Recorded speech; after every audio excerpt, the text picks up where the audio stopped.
Rattrap Productions, we teach you how to do stuff. Today I'm going to show you how to remove and replace a fuel pressure regulator. You can check it too. I'm pretty sure this is bad though. You can tell this is the fuel pressure regulator.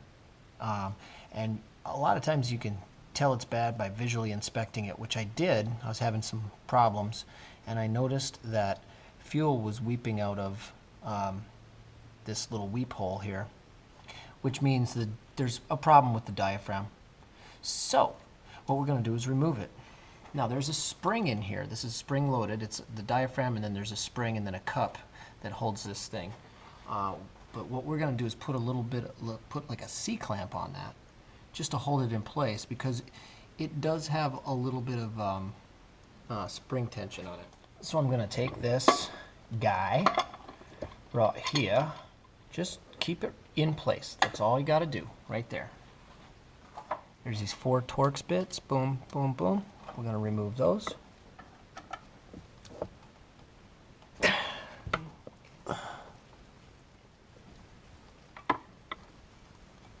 Grab those, hold on to them.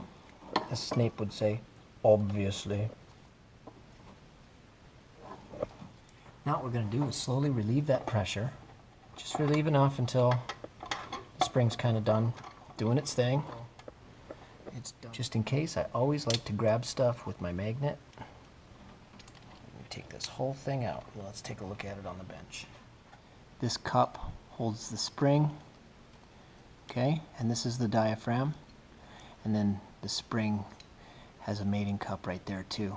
This piece comes out.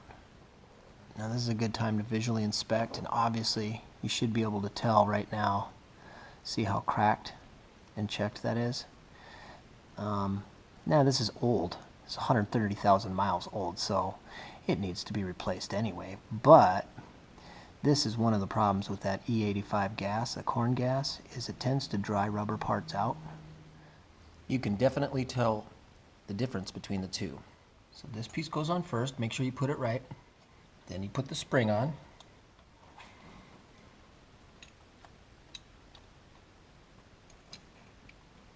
Just like that.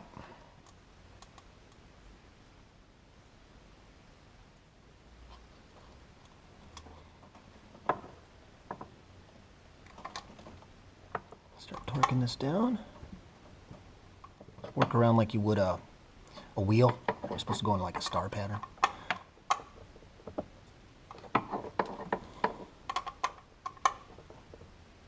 You'll notice I didn't use a spring or a C-clamp, and that's because when I was taking it off, the reason I used a clamp is the manufacturer said, oh, use it, it's very dangerous. It can cause bodily harm. Well, that spring's not that bad. Rattrap Productions, we show you how to do stuff. Today I showed you how to remove and replace a fuel pressure regulator.